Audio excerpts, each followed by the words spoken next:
Kita bersyukur saudara karena kita boleh mengenal Yesus sebagai Tuhan dan Juru Selamat. Yaitu adalah sebuah anugerah pemberian terbaik yang Tuhan berikan buat kita semua. Iya, hari ini saudara saya sedikit mau menyampaikan kesaksian saya. Nama saya Debbie Basdir. Saya mengenal Tuhan Yesus tahun 95 saudara. Saya bersyukur Yesus berkata, bukan kamu yang pilih aku, tapi aku yang pilih kamu. Kalau hari ini kita ada di sini dan percaya kepada Yesus, itu karena Tuhan yang pilih kita. Bilang kanan kirimu, kamu tuh orang pilihan Tuhan. Ya, jadi jangan main-main ya, karena kita ini dipilih sama Tuhan. Dan saya pikir ya manusia itu hidup, dilahirkan, besar, kerja, cari uang.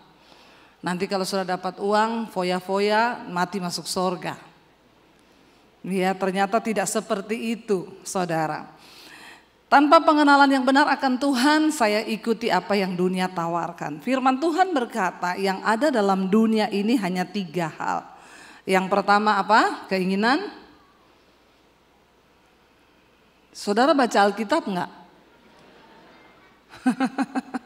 Yang ada dalam dunia ini hanya 3 hal. Yang pertama keinginan daging, keinginan mata, dan keangkuhan hidup. Cuma 3 ini yang ada di dunia.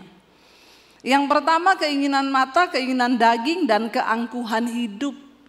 Makanya jangan mau lama-lama tinggal di. Kok gak berani sambung? Ya, karena dunia ini hanyalah tempat perantauan bagi kita. Ada satu tanah kekekalan yang dijanjikan oleh Tuhan bagi kita, yaitu sorga yang mulia. Amin. Kita harus tahu apa yang ada dalam dunia ini. Kita bersyukur punya Alkitab, saudara. Karena semua tertulis di dalam Alkitab. Dikatakan apa yang ada dalam dunia ini, yang pertama keinginan daging, keinginan mata, keangkuhan hidup. Kenapa Alkitab memberitahu itu? Supaya kita ini berhati-hati. Kita ada di dunia yang ada yang pertama keinginan mata. Wah, mata ini gak pernah ada puasnya. Mata ada puasnya gak saudara? Enggak. Saudara tadinya naik motor, pasti pengen. Dikasih mobil 1 pengen. Dikasih 2 pengen. Ya, tadinya mobil Avanza, lalu kepengen. Jawab sendiri. Karena itulah yang ada di hatimu. Ya, nggak ada puasnya kalau ikuti keinginan mata. Bapak-bapak hati-hati. Istrimu cantik nggak? Saya kalau tanya sama suami saya, aku cantik nggak? Cantik, cantik banget. Yang lebih cantik dari saya ada nggak? Nggak ada. Kamu paling cantik di seluruh dunia. Saya bilang pret. Ya, dia tanya kok pret, buktinya kalau di mall kamu lihat cewek cantik kamu masih melirik. Berarti kan ada yang lebih. Tapi nggak apa-apa, dia melirik cewek cantik itu normal daripada dia lirik cowok ganteng. Itu cucok. Hati-hati sekarang ibu-ibu ya. Saya banyak terima konseling, bu suami saya selingkuh sama-sama Bambang. Astagfirullah. Hati-hati sekarang. Jadi bukan cuma cewek cantik sasarannya, cowok ganteng juga, Bo. Yang cantik itu banyak, Alkitab bilang di luar tuh wanita cantik itu banyak. Tapi engkau istrimu itu melebihi mereka semua. Kenapa? Dalam hal kebaikan. Ya, karena boleh lihat yang cantik itu nggak apa-apa. Tetapi ingat yang terbaik itu hanya istrimu. Amin. Saudara, mata ini nggak ada puasnya. Kalau kita ikuti, makanya Yesus berkata mata adalah pelita tubuh. Kalau matamu baik maka terang seluruh hidupmu. Tapi kalau matamu jahat maka gelap seluruh hidupmu. Ibu-ibu engkau lihat tas di mall, nggak pernah habis mereknya, baru terus yang baru keluar lagi. Dan kalau engkau ikuti itu semua, cilaka. Ini bapak-bapak tersenyum saya khotbah begini. Karena kata bapak-bapak puji Tuhan. Ya boleh, jangan melampaui, tapi sehingga kita tanpa sadari kita membelanjakan uang untuk sesuatu yang tidak berguna. Ya, belanjakan uangmu untuk sesuatu yang bernilai sampai pada kekekalan. Lalu yang kedua ada keinginan daging di dalam dunia ini. Apa itu keinginan daging? Galatia pasal 5 berkata dengan jelas, keinginan daging itu telah nyata, percabulan, kenajisan, hawa nafsu, nafsu jahat, iri hati, keserakahan, dendam, amarah, pertikaian, roh pemecah. Ini semua adalah keinginan daging. Jadi jangan apa-apa saudara tengking. Selingkuh yang ditengking setan. Ya, saya selingkuh bu. Kenapa bapak selingkuh? Gara-gara setan. Setan bilang gua nggak ngapa-ngapain. Kata setan, yang enak lu, yang sial gua.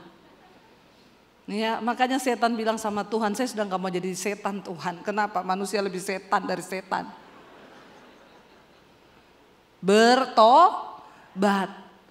Kenajisan, percabulan, hawa nafsu, pertikaian, perpecahan itu daging. Ini daging saudara, ini perbuatan daging. Makanya ikut Yesus kita harus mematikan kedagingan. Kenapa Tuhan membawa bangsa Israel keluar dari perbudakan di Mesir harusnya 11 hari menjadi 40 tahun? Untuk mematikan kedagingan mereka dibutuhkan waktu 40 tahun.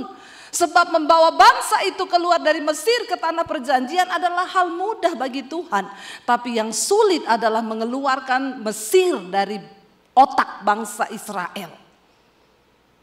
Itu butuh waktu 40 tahun.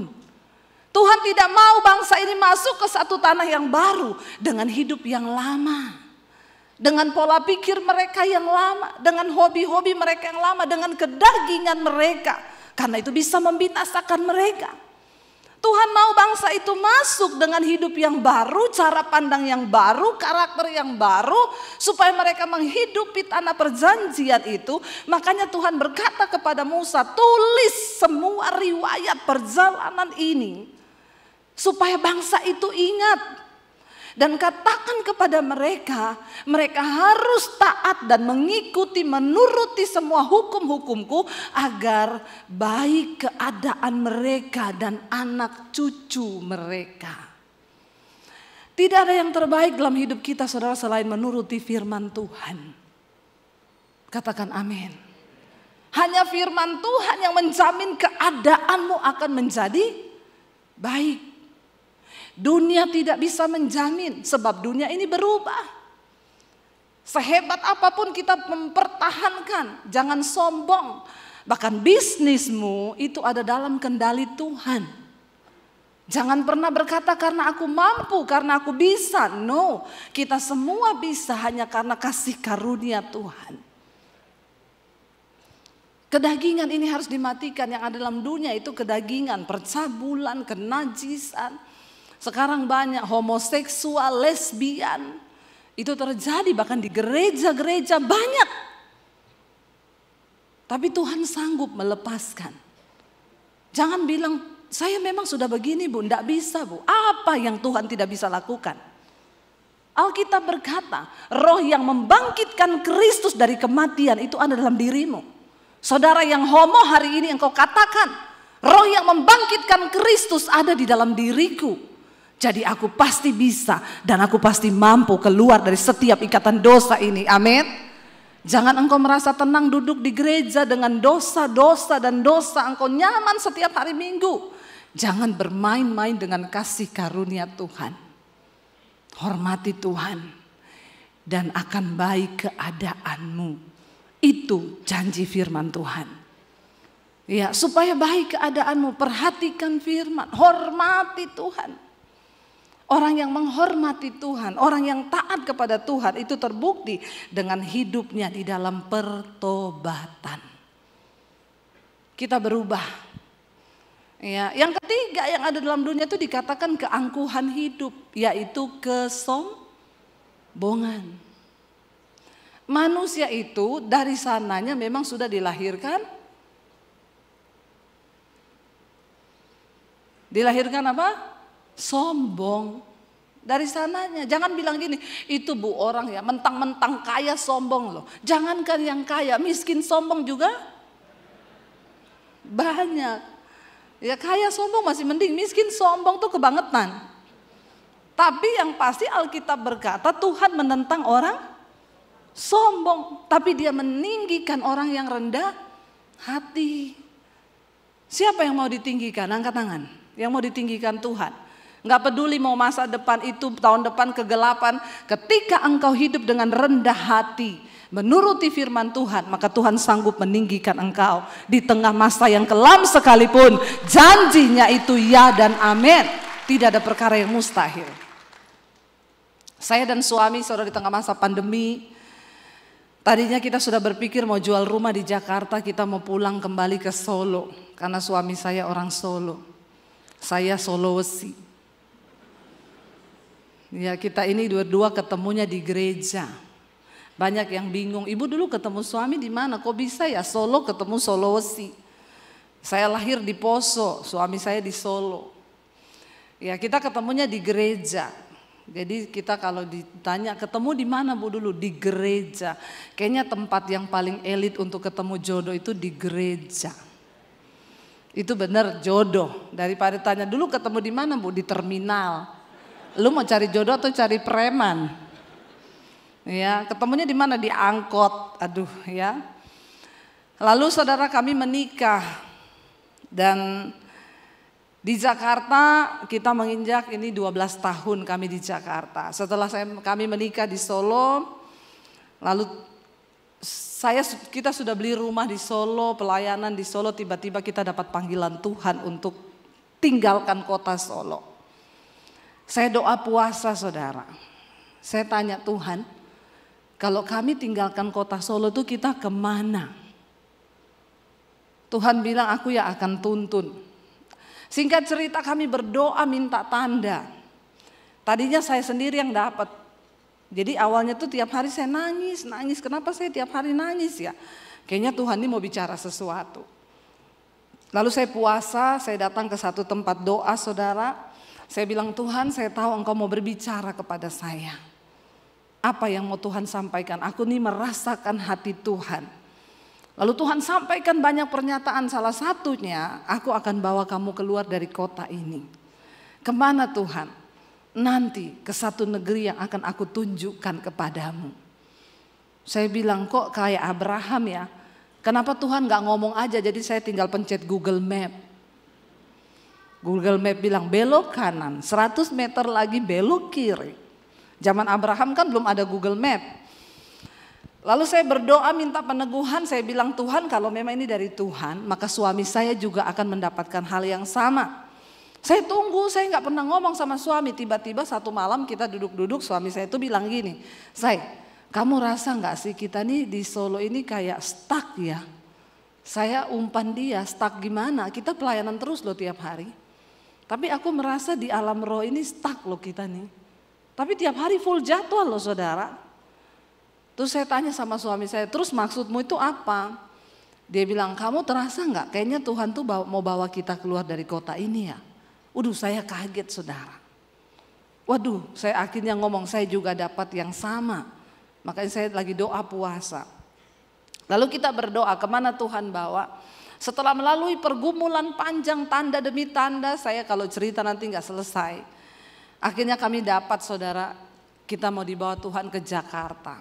Kami berdoa lagi, minta tanda demi tanda digenapi. Ya ketemu satu orang hamba Tuhan, lalu kami berani karena hamba Tuhan ini menjanjikan ayo ke Jakarta. Kami ke Jakarta saudara, sampai di Jakarta ditinggalkan begitu saja. Sampai akhirnya kami berpikir mau pulang lagi ke Solo. Karena waktu itu anak-anak saya masih di Solo. Yang kecil itu waktu itu masih 2 tahun saudara. Lalu saya dan suami itu waktu itu dari Jakarta gak ada pelayanan sama sekali. Jadi saya juga bingung, tapi kita mau balik ke Solo, Tuhan itu gak bolehin, bertahan di sini. Tuhan gak ada pelayanan loh, bertahan. Secara manusia tidak ada dasar untuk kami bertahan. berharap. Tapi Tuhan bilang bertahan. 1 tahun tidak ada pelayanan. Saudara bayangkan kami dulu tiap hari Minggu itu pelayanan. Jadi kayak mau gila. Tapi Tuhan bilang aku sedang memurnikan. Tahan, gak boleh pulang. Dari yang masih ada duit kita pulang ke Solo lihat anak 2 minggu sekali. Naik pesawat, pulang. Lama-lama duit menipis kan, gak ada apa-apa saudara. Naik bus, naik kereta dulu. Lama-lama mulai menipis naik bus. Sampai pernah benar-benar 1 kali tidak punya uang. Karena kita di Jakarta itu ada motor kita bawa dari Solo. Suami saya bilang ini uang cuma 200.000 loh. Jadi siapa yang pulang ketemu anak nih? Saya bilang gak boleh satu, kita harus pulang berdua. Terus bagaimana caranya? Kata suami saya ada motor, 200.000 bisa buat bensin. Hah? Kita pulang naik motor? Iya naik motor. Kita naik motor dari Jakarta Solo saudara, 18 jam. Kita berhenti sekali itu berteduh di pinggir sawah-sawah karena hujan deras dari Cirebon sampai ke Solo. Itu tangan saya biru, benar-benar menahan dingin. Di sepanjang jalan itu air mata saya bercucuran. Saya bilang Tuhan, ikut Engkau itu enggak pernah enak loh saya ini. Enggak enak loh, dari tahun 95 saya bertobat terima Yesus itu enggak pernah enak Tuhan. Kapan saya itu bisa menikmati yang enak Tuhan? Tapi terserah Engkau lah Tuhan. Saya terpisah dengan anak-anak. Saya sudah berniat di dalam hati kita nggak usah balik lagi ke Jakarta. Sudah saya pulang di rumah jam 3 pagi. Saya masuk kamar lihat anak-anak tidur. Saya nangis. Apalagi anak saya masih kecil itu, saudara saya bilang udah kita nggak usah balik saja ya. Baru mau tidur Tuhan tuh ngomong, barang siapa yang sudah siap membajak tapi menoleh ke belakang. Dan jika engkau tidak bisa belajar mengasihi aku lebih dari engkau mengasihi keluargamu sendiri, maka engkau tidak layak bagiku. Saya nangis bercucuran air mata waktu itu. Akhirnya kita balik lagi ke Jakarta tanpa dasar untuk berharap. Enggak tahu apa yang mau terjadi.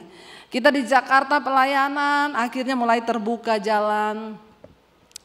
Ada gereja buka audisi singers dan pemusik. Saya bilang sama suami kita ikut yuk.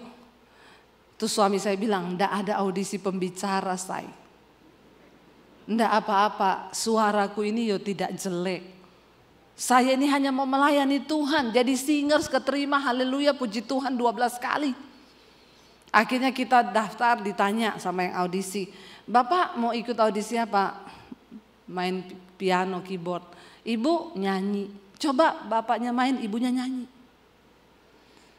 Saya sudah latihan 1 minggu lebih. Di kamar mandi saya latihan.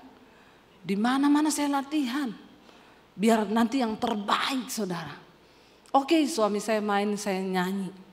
Kalau ku hidup bagimu, hatiku tetap menyembahmu. Dunia tak bisa menjauhkanku dari kasihmu. Udah persis Sari kan? Persis, gak usah tepuk tangan. Jangan tepuk tangan, kenapa? Karena tidak lulus.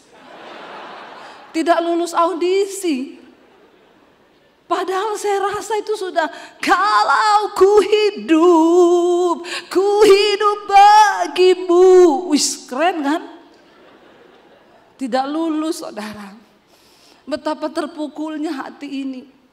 Ternyata memang tidak boleh terlalu bagus karena banyak saingan. Jadi mending pas-pasan saja kalau ikut audisi. Jangan keluarin semua skill. Ternyata di gereja juga ada tutup menutup. Tapi di sini tidak, amin. Tim PPW-nya luar biasa. Tepuk tangan dong di sini, saudara. Itu di Jakarta. Jadi saya tuh pulang, saya nangis sama Tuhan. Tuhan, aku ini cuma mau pelayanan di Jakarta. Kenapa engkau tidak buka pintu? Saya buka Alkitab, jawab aku Tuhan. Dapat di Timotius. Di dalam rumah yang besar terdapat banyak perabot. Ada yang dari emas, ada yang dari tanah, ada yang dari perak. Dan perabot yang mulia dipakai untuk tujuan yang mulia.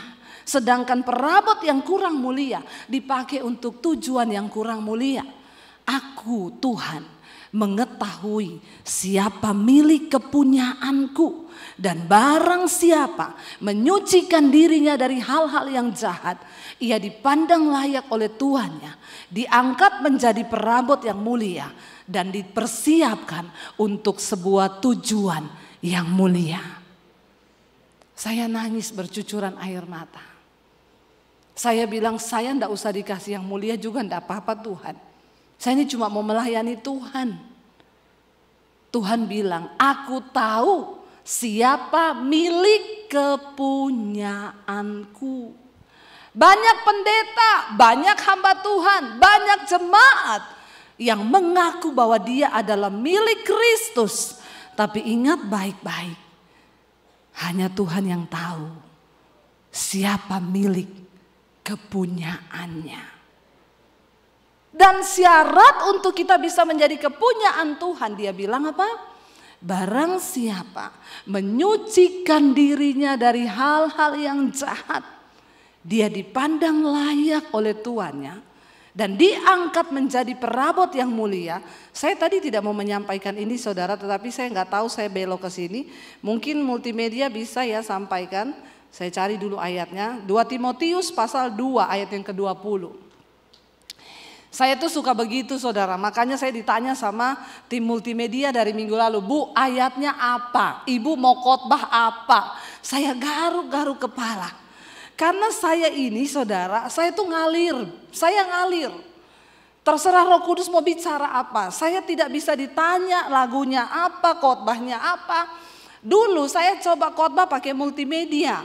Sudah bikin 1 malam persiapan PowerPoint. Begitu penyembahan, sudah saya kasih ke tim multimedia. Tuhan bilang jangan sampein itu, karena aku mau sampaikan yang ini. Jadi saya WA tim multimedianya, nanti tidak usah tayangkan itu. Terus apa Bu? Ikuti saja saya ya. Benar saudara, jadi saya tidak bisa. Ini tadi yang mau saya sampaikan bukan ini. Tapi kita ngalir aja, berarti Tuhan sedang menyampaikan isi hatinya bagi jemaat ini, amin. 2 Timotius pasal yang kedua ayat yang ke-20 kita baca bersama, di sini bisa ditayangkan. Yuk kita baca 1, 2, 3. Dalam rumah yang besar bukan hanya terdapat perabot dari emas dan perak, melainkan juga dari kayu dan tanah. Yang pertama dipakai untuk maksud yang mulia, dan yang terakhir untuk maksud yang kurang mulia. Ayat 21. Jika seorang menyucikan dirinya dari hal-hal yang jahat, ia akan menjadi perabot rumah untuk maksud yang mulia, dikuduskan, dipandang layak untuk dipakai tuannya, dan disediakan untuk setiap pekerjaan yang mulia. Ayat 22.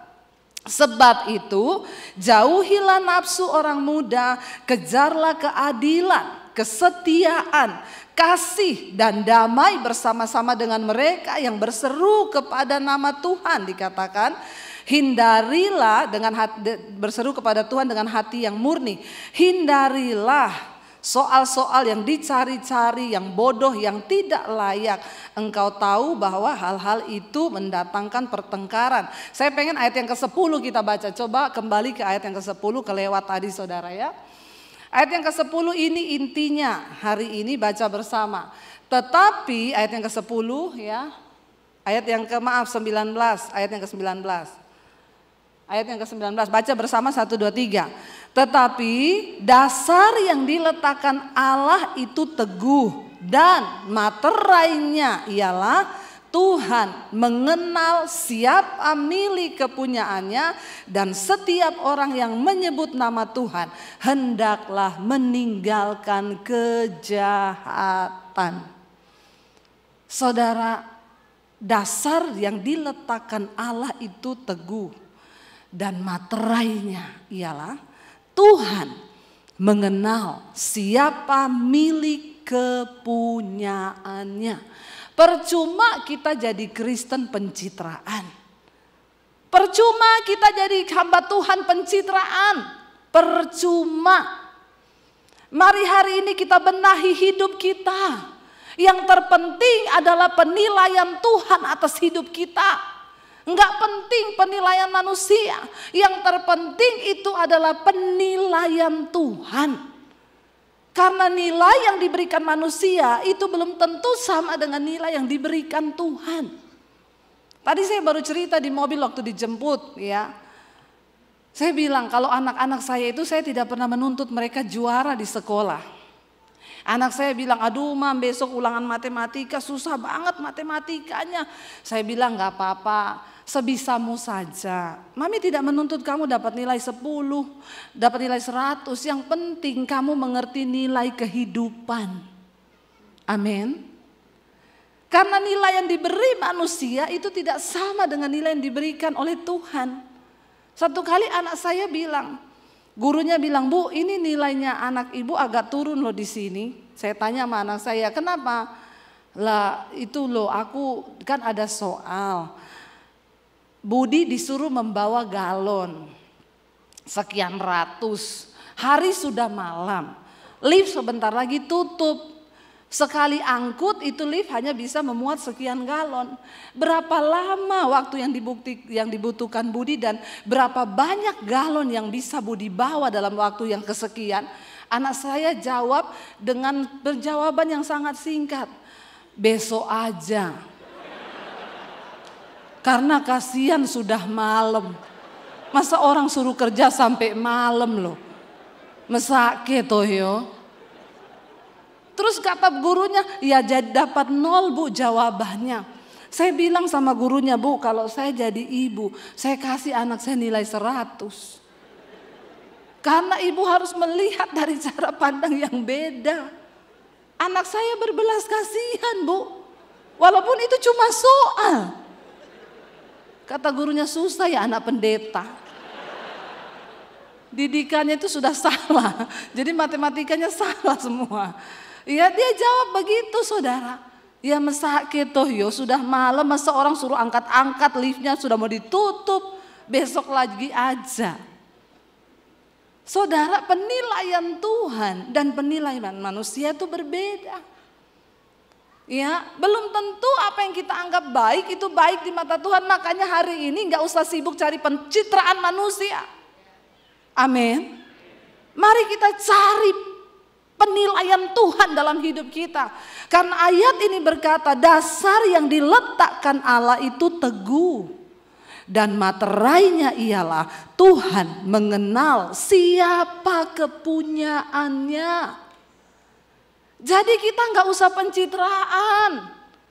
Gak usah pura-pura jadi hamba Tuhan yang seperti saya khotbah misalnya. Ngapain saya pura-pura berkhotbah?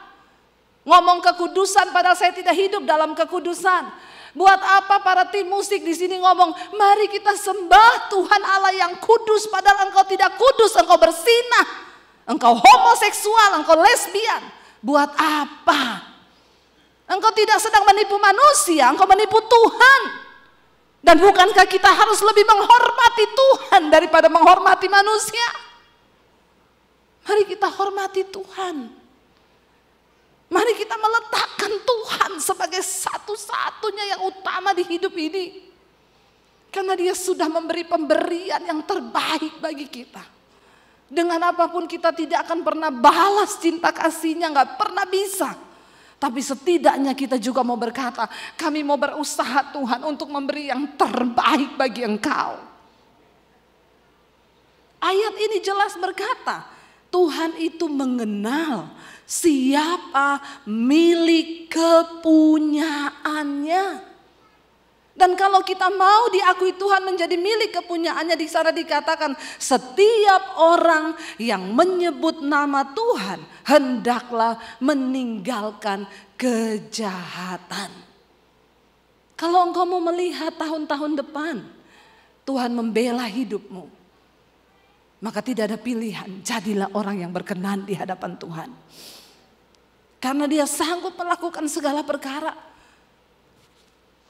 Tadi saya mau bersaksi ketika pandemi datang.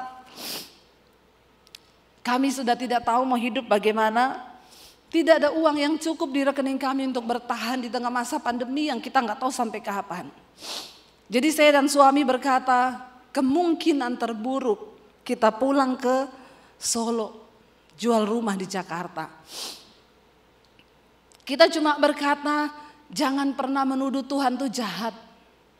Apapun yang Tuhan izinkan terjadi, Tuhan pasti akan berikan kita kekuatan untuk melampauinya.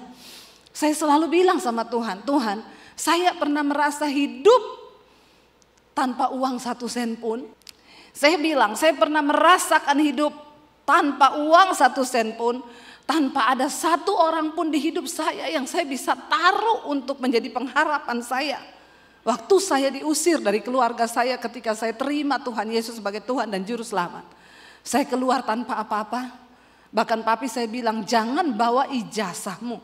Saya mau lihat Yesus kasih makan kamu pakai apa. Ikut Tuhanmu. Dengan air mata yang berlinang, saya tinggalkan keluarga saya tahun 95 dari kota Poso. Cuma dengan satu pengharapan, aku mengikuti Tuhan yang bertanggung jawab. Saya tinggalkan keluarga saya. Karena itu saudara, ketika saya mengalami penderitaan, pengalaman pribadi kita dengan Tuhan, itulah yang akan menjadi kekuatan kita menjalani hidup ini. Kenapa bangsa Israel mengalami 40 tahun penderitaan di padang gurun? Dengan satu pengharapan. Supaya ketika mereka keluar dari tanah padang gurun itu, mereka memiliki satu iman yang teguh dan kuat. Bahwa Tuhan yang sudah melatih mereka untuk berperang. Dan mereka tidak akan menjadi orang-orang yang gampang menyerah. Orang Kristen sekarang enggak, semua maunya instan. Ada masalah datang sama pendeta, orang datang sama saya, Bu saya ada masalah keuangan, doakan Bu. Mau didoakan apa? Biar cepat selesai? Enggak. Saya berdoa buat engkau. Di tengah masalah yang engkau hadapi, engkau nangkep maksud Tuhan. Jangan minta buru-buru cepat masalah itu selesai. Karena di balik semua masalah yang Tuhan izinkan terjadi itu dia punya maksud. Dan yang Tuhan mau engkau nangkep maksud ini. Masalah waktu kapan dijawab atau tidak, Tuhan mengerti dan dia tahu masa time limit itu ada. Cepat atau lambatnya masalah terjawab dalam hidupmu tergantung engkau mau nangkep maksud Tuhan atau tidak. Tapi kan saya bisa minta tolong orang Bu, bisa. Orang tolong kau karena engkau butuh instan. Engkau akan mengalami proses itu lagi karena engkau belum lulus. Jadi buat apa? Mending tangkap hati Tuhan.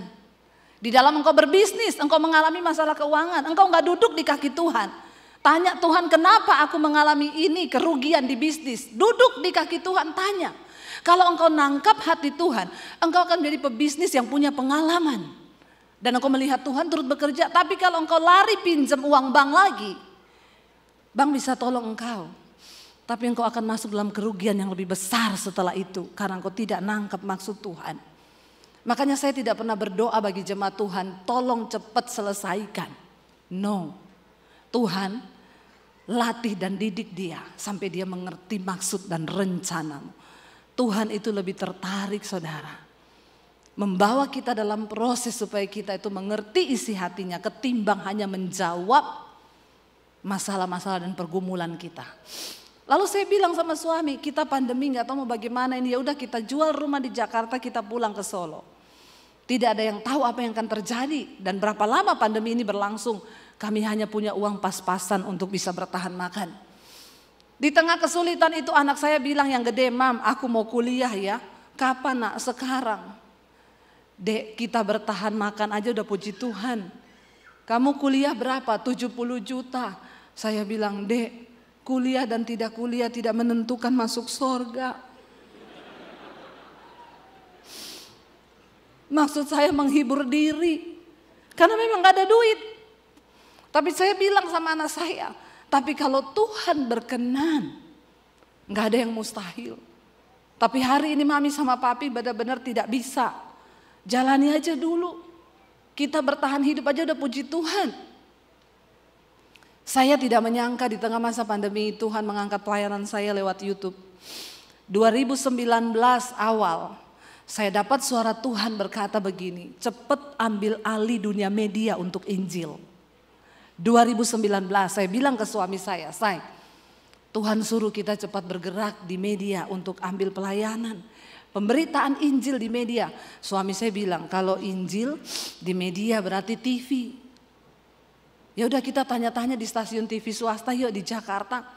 Saya datangi beberapa teman yang kerja di stasiun TV swasta. Kalau saya mau tayang di sini bagaimana caranya? Ibu syuting di studio kami pakai peralatan kami untuk memenuhi standar TV. Satu kali syuting satu episode 6 juta. Dan ibu harus syuting minimal 10 episode 60 juta. Setelah itu pasti ditayangkan belum, akan ditinjau dulu. Jadi kalau nggak bisa tayang, enggak. Walaupun saya sudah bayar 60 juta, iya. Dan saya mundur teratur. Uangnya siapa 60 juta? Saya itu punya channel YouTube sudah dari 2016 atau 18, tapi belum enggak pernah aktif, cuma punya. Lalu satu kali saya pelayanan di Bali.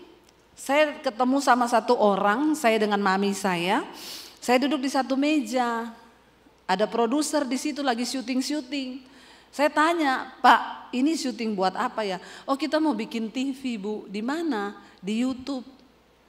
Oh bisa bikin TV di YouTube? Bisa Bu, sekarang artis-artis mulai beralih ke YouTube semua, 2019 awal itu. Oh berarti saya juga bisa ya? Dia melihat saya dengan muka yang ngajak berantem. Dia lihat saya sambil gini, semua juga orang bisa, yang penting ibu punya konten apa? Saya bilang biasa aja keles, gak usah gitu juga kali.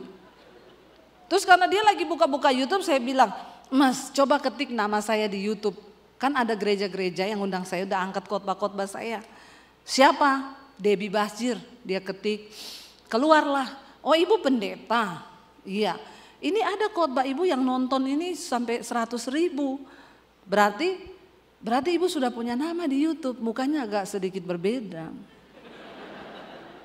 Memang dunia itu butuh pembuktian ya. Jadi kita nggak bisa juga ngaku-ngaku sih.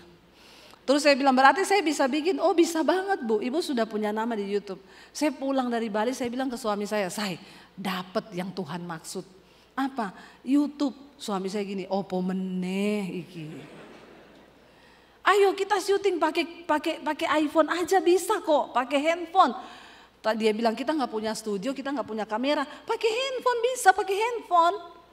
Jadi kalau syuting dulu cari-cari pencahayaan pakai matahari. Itu lighting gratis dari Tuhan. Beli lighting mahal. Akhirnya kami mulai syuting saudara. Tidak disangka di masa pandemi gereja tutup. Orang gak bisa beribadah. Jemaat itu bingung mau cari firman di tengah tayangan di TV. Mayat-mayat bergelimpangan. Orang mati-mati. Mereka seperti anak ayam yang kehilangan induk. Akhirnya adanya itu media. Saya baru mengerti, baru nangkep. Awal 2019 Tuhan ngomong ke saya secara pribadi. Aku akan beri padamu tahun ini tuaian bangsa-bangsa. Dan bukan hanya tuaian bangsa-bangsa, tapi berkat bangsa-bangsa. Saya pikir waktu itu saya cerita suami, dia bilang alay lebay. Bagaimana mungkin tuaian bangsa-bangsa, berkat bangsa-bangsa juga, bagaimana itu mau dipikir aja gak mungkin. Tapi kan gak ada yang tahu. Kenapa saudara? Karena doa saya selalu begini, Tuhan aku percaya engkau Tuhan yang bergerak. Saudara percaya Tuhan kita Tuhan yang bergerak? Saya selalu minta bawa aku di tempat di mana Tuhan berada. Saya nggak mau pelayanan saya ketinggalan. Apapun yang Tuhan mau kerjakan di depan, Alkitab berkata dan dia berjanji. Tuhan memberitahukan rahasia-rahasia yang besar kepada orang-orang yang bergaul karib dengan dia. Dan semua jalan-jalannya diberitahukannya kepada mereka. Ini jamnya sudah 0 Pak. Bagaimana? Mau dilanjut saudara? Kita dengar suara rakyat ya. Iya. Tepuk tangan buat Tuhan. Saudara akhirnya ya saya tidak menyangka ketika itu kita sudah mulai dan saya juga tidak tahu itu tindakan dari mana bisa saya tuh sebelum pandemi. Saya suruh tukang bikin studio kecil ukuran 2x3 di atas sisa kamar saya di atas. Dan ketika sudah mulai pandemi terjadi, studio itu pas udah jadi 2x3 saudara, itu studio yang RSSSSSS. Ya, sangat-sangat sempit sekali, tapi ternyata dari situ bisa memberkati sampai ke bangsa-bangsa. Lalu tayangan Mesbah Doa pertama kali itu saya nggak tahu itu tiba-tiba waktu pas pandemi itu channel saya sudah 50.000 subscribe-nya. Saya dapat inbox, "Selamat Debbie Basir TV, kamu bisa live streaming dari HP." Saya tuh iseng, saya pencet gambar kamera di HP saya. Tiba-tiba saya udah live di YouTube. Orang-orang masuk, "Shalom Bu Debbie, shalom Bu Debbie." Suami saya dari ujung ngomong gini, "Say, itu kamu live, kenapa kamu pencet itu? Matiin, matiin." Saya lihat di dia gini, "Gimana, aku enggak tahu. Kenapa kamu live?" Dia bilang. Lah terus gimana? Orang udah masuk ribuan, "Shalom Bu, shalom Bu, ini apa yang terjadi Bu? Kenapa banyak yang mati Bu? Apa mau kiamat Bu? Banyak pendeta yang mati Bu." Saya bilang, jadi saya tuh sambil live sambil gini, "Iya saudara, jangan takut ya, firman Tuhan berkata bahwa gini. Suami saya di sana cuma sibuk, "Matiin." Saya bilang, "Daripada kamu sibuk matiin, main keyboard, cepet main keyboard." Dia mulai main, saya mulai nyanyi. 1 jam selesai saudara. Pertama live itu yang ikut 5.000 loh. Terus kata suami saya, "Kok bisa mereka itu masuk di live chat? Bu, besok lagi ya Bu, besok lagi ya, kami ini ketakutan loh Bu." Ternyata pas pandemi kemarin tuh orang ketakutan itu ya. Aduh, yang jadi langganannya psikiater di Jakarta, sampai ada yang sampai sakit jiwa saudara. Itu bersaksi jadi langganan dokter jiwa saking ketakutan. Ternyata banyak sekali orang takut mati. Di sini semua sudah siap mati? Berapa banyak yang masih takut mati? Angkat tangan. Yang sudah siap mati? Yang bingung angkat kaki? Kayaknya banyak yang bingung. Ya, pokoknya percaya kalau belum waktunya mati, enggak mati. Tapi kalau waktunya mati, enggak usah tunggu kena COVID, kepleset di kamar mandi juga mati. Iya Pak ya? Jadi lebih baik siap-siap kan? Akhirnya saudara dari situ, tiap malam lah kami bikin Mesbah Doa itu. Dari 2020 awal Maret pas pandemi itu. Tuhan yang kasih itu, bukan konten yang kita cari-cari. Sampai hari ini saya pikir kalau pandemi sudah lewat, pasti sudah sedikit yang ikut. Ternyata semakin bertambah. Sekarang ada Mesbah Syukur jam 5 pagi. Itu yang ikut hampir 100.000 tiap hari. Jadi saya pagi malam itu live streaming saudara. Dan saya mendengarkan kesaksian. Saya pergi pelayanan di daerah-daerah, di desa-desa, mereka bilang, "Bu, kami ini majelis, tapi kami tidak mengerti menjadi Kristen yang benar. Sejak dapat channel Ibu, kami sekarang mengerti Bu, saya sudah lepas rokok, saya berhenti selingkuh. Saya mendengarkan kesaksian orang-orang yang tadinya mau cerai, rumah tangganya dipulihkan. Saya melihat ada kegerakan besar yang sudah sedang Tuhan kerjakan." Makanya saya ditanya, "Ibu, Bu Debbie kapan buka gereja di Jakarta Bu? Ibu kapan buka gereja di Surabaya?" Enggak, saya tidak buka gereja. Gereja saya cuma di YouTube DB TV saja. Jemaatnya hampir 600.000. Maaf Bapak kalah loh Pak. Bukannya saya sombong ya. Cuma agak sedikit angkuh. Bertobat. Ya. Saya bilang enggak, saya mau jadi sahabatnya gembala-gembala. Sudah banyak gereja.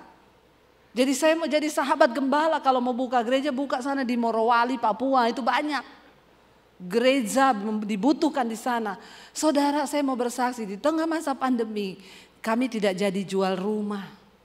Saya beli rumah lagi, saya juga bangun studio DB TV di tengah masa pandemi.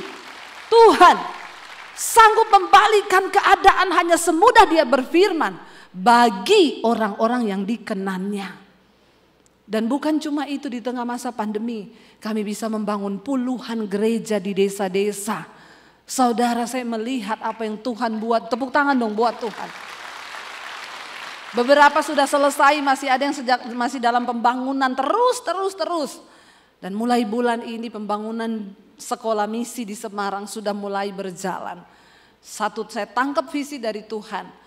Kita buka sekolah misi gratis untuk hamba-hamba Tuhan dari desa yang mereka mau jadi pendeta, hamba Tuhan gembala.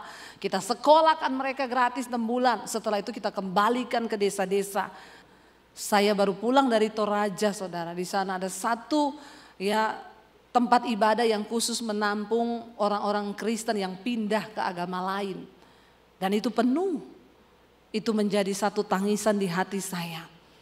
Saudara, hari ini mari kita kembali ke ayat ini, dikatakan bahwa Tuhan itu tahu siapa milik kepunyaannya. Dan bagaimana kita bisa menjadi kepunyaan Tuhan? Barang siapa yang menyebut nama Tuhan, dia harus meninggalkan kejahatan. Tuhan tidak menuntut banyak dari kita. Dia cuma mau pertobatan kita. Tuhan gak minta banyak dari kita. Dia cuma mau hidup yang kita persembahkan bagi dia. Karena itu saya undang suami saya bisa mainkan piano ya. Biar suami saya aja.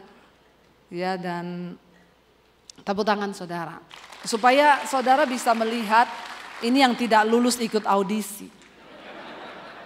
Ya, kasihan saudara tidak lulus ikut audisi. Ya, dan saya percaya saudara bahwa ketika kita mau berkata, Tuhan kalau kami hidup, kami mau hidup bagimu. Hati kami ini hanyalah milik Tuhan. Biar hari ini kita semua mau datang secara pribadi kepada Tuhan. Ini suami saya, supaya saudara juga lihat. Karena banyak yang bilang begini, itu Ibu Debbie sama pemain keyboard tuh deket-deket loh. Saya pernah lihat dia tinggal satu hotel sama pemain keyboardnya. Ini suami saya, bukan pemain keyboard saya. Karena di luar itu kan kadang orang netizen itu mulutnya setajam silet. Ya, pernah ada yang bilang begitu. Ya Bu, maaf ya saya mau tanya ya. Itu siapa pemain keyboardnya Ibu? Saya dengar selintingan katanya Ibu deket sama pemain keyboard itu loh. Saya bilang iya ini pemain keyboard saya yang merangkap suami saya. Oh, baru ngerti dia. Yuk kita bangkit berdiri yuk. Kita mau bilang Tuhan kalau kami mau hidup, kami mau hidup bagi Engkau. Ini hidup kami. Roh, jiwa dan tubuh kami serahkan dalam tangan-Mu Bapa. Kalau ku hidup bagi-Mu, hatiku tetap menyembah-Mu. Dunia tak bisa menjauhkanku dari kasih-Mu. Selama kami hidup, selama ku hidup bagi-Mu. Hatiku tetap menyembah-Mu. Dunia tak bisa menjauhkanku dari kasih-Mu. Lebih lagi saudara, mari angkat tangan di hadapan Tuhan. Katakan, kalau ku hidup, kami mau hidup bagi-Mu Tuhan. Amin. Hatiku tetap menyembah-Mu. Dunia tak bisa menjauhkanku dari kasih-Mu. Selama kami hidup Tuhan, selama ku hidup bagi-Mu. Mataku tetap memandang-Mu. Dunia tak bisa menjauhkanku dari kasih-Mu. Biar musik saja, mari kita tundukkan kepala dalam hadirat Tuhan. Biar kita mau berkata, Tuhan, tidak ada satupun yang bisa menjauhkan kami dari kasih karunia. Engkau sudah memberi yang terbaik bagi kami. Karena itu kalau kami hidup, Kami mau hidup bagi Engkau Tuhan. Tidak ada jaminan kepastian yang bisa diberi dunia ini. Cuma Tuhan yang bisa memberikan jaminan kepastian. Bahkan di tengah masa sulit, Engkau akan melihat pemeliharaan Tuhan. Kalau Engkau mengejar perkenanan-Nya. Maaf saudara, tidak peduli seberapa rajin engkau datang beribadah, seberapa hebat pelayanan kita. Tuhan mengenal siapa milik kepunyaannya. Biar hari ini kita semua introspeksi diri dan merendahkan hati di hadapan Tuhan. Dan katakan, Tuhan, apakah Engkau mengenal aku sebagai milik kepunyaan-Mu? Kami tidak ingin tertipu di hari-hari ini. Dan barang siapa yang menyebut nama Tuhan, engkau harus meninggalkan kejahatan. Kalau hari ini di antara kami ada yang terikat dengan kenajisan, percabulan, perselingkuhan, homoseksual, lesbian, kepahitan, amarah, kebencian, Tuhan layakkan kami. Kami mau bertobat dan melepaskan semua hal yang tidak berkenan itu Tuhan. Biar Engkau mengenal kami sebagai milik kepunyaan-Mu. Ini hidup kami Bapa. Ini hidup kami Tuhan. Kami bawa ke hadapan-Mu hari ini. Ajar kami hidup bagi kebenaran-Mu. Ajar kami hidup bagi Tuhan saja. Mari sekali lagi angkat tanganmu saudara, katakan, kalau ku hidup, kalau ku hidup bagimu, hatiku tetap menyembahmu, dunia tak bisa menjauh.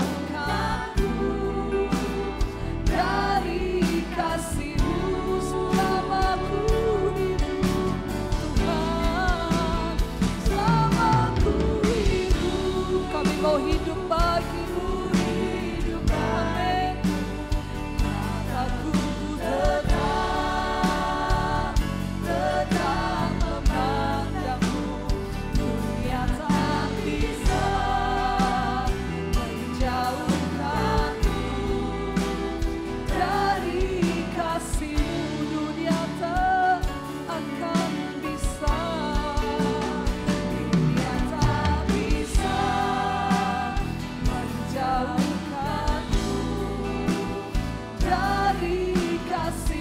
Sekali lagi dengan iman katakan, dunia tak akan bisa, dunia tak bisa menjauhkanku dari kasih-Mu.